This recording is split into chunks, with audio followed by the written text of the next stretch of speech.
আপোনাৰ ক'ৰবাত এনেকুৱা লাগে নি যে পেৰেণ্টছসকল বৰ্তমান সময়ত যিটো এটা বণ্ডিং থাকিব লাগে আমাৰ ল'ৰা ছোৱালীৰ লগত সেই বস্তুটো ক'ৰবাত মিছ হৈ আছে ক'ৰবাত নহয় গোটেই মিছ হৈছে মই পেৰেণ্টিঙো শিকাওঁ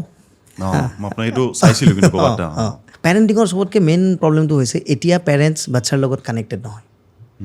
আৰু মই এটা ষ্টেটমেণ্ট প্ৰায় ইউজ কৰোঁ এইটো এতিয়া বুলি নহয় কিন্তু আগতে বস্তুটো ফিল কৰিছোঁ আগত প্ৰব্লেমটো কি নাছিল জানে একচুৱেলি আগত কি আছিল আমি ধৰি লওক যিটো ঘৰত ডাঙৰ হৈছোঁ ন আমাৰ 2টা ৰুম আছিল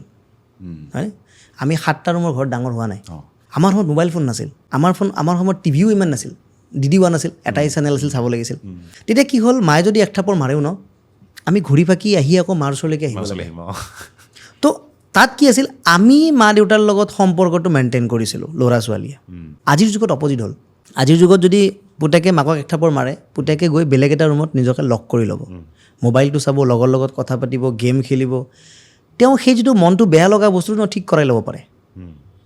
এতিয়াৰ সময়ত কি হয় মাক দেউতাকে সন্তানৰ লগত ৰিলেশ্যনটো ঠিক কৰিব লাগিব সন্তানে মাক দেউতাকৰ লগত ৰিলেশ্যনটো ঠিক নকৰে